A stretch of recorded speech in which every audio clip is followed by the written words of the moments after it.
Business combinations under IFRS accounting standards require identifiable assets, liabilities, and consideration transferred to be measured at fair value at the acquisition date.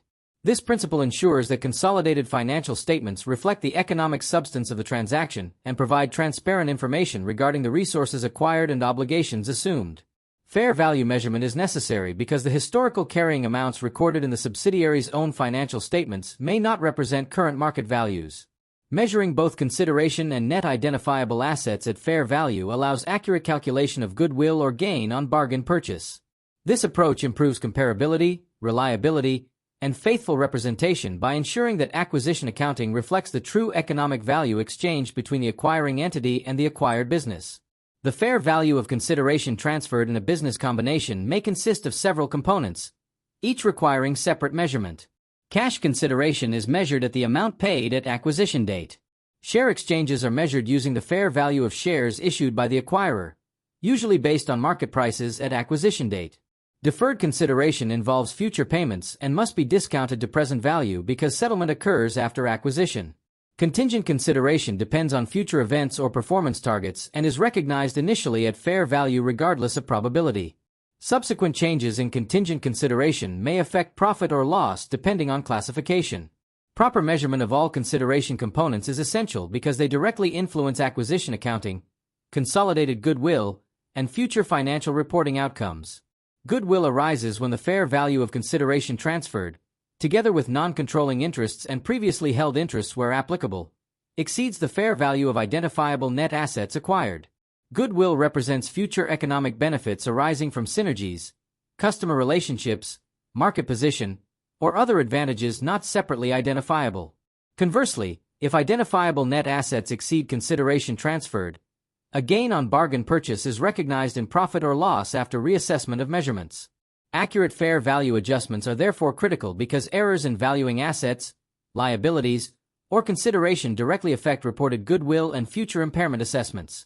Consolidated financial statements must incorporate these fair value adjustments to ensure that group assets and liabilities reflect acquisition date economic values consistently and transparently. Fair value adjustments commonly arise for non-current assets such as property, plant, equipment, and intangible assets. Depreciating assets acquired in a business combination may have fair values differing from their carrying amounts in subsidiary accounts, requiring adjustment during consolidation. Subsequent depreciation must then be based on the revised fair values and remaining useful lives. Non-depreciating assets such as land are also adjusted to fair value but do not require depreciation adjustments. Inventory may similarly require fair value adjustments if market selling prices exceed recorded cost values at acquisition date.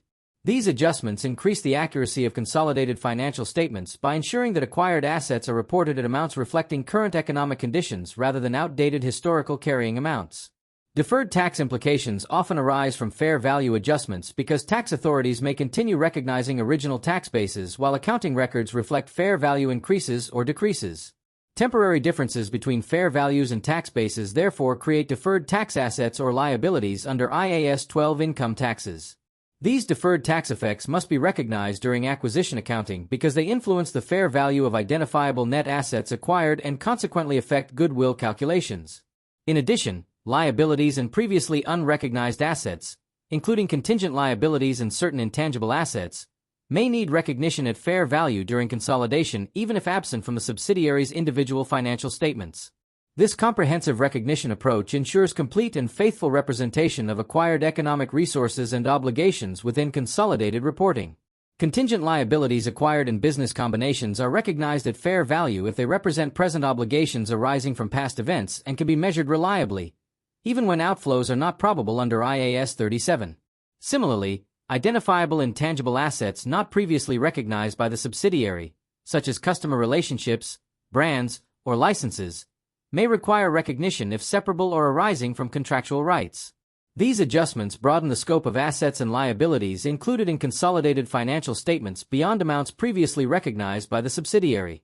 Accurate identification and valuation of such items improve transparency and provide users with a more complete understanding of the economic effects of acquisitions, future risks, and intangible resources contributing to group value and future profitability. Overall, Fair value adjustments in business combinations are fundamental to accurate acquisition accounting and consolidated financial reporting under IFRS accounting standards.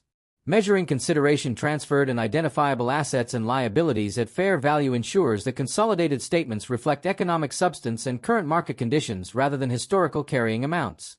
Adjustments involving non-current assets, inventory, deferred tax, liabilities, and previously unrecognized assets directly affect goodwill calculations, future depreciation, profitability, and financial position.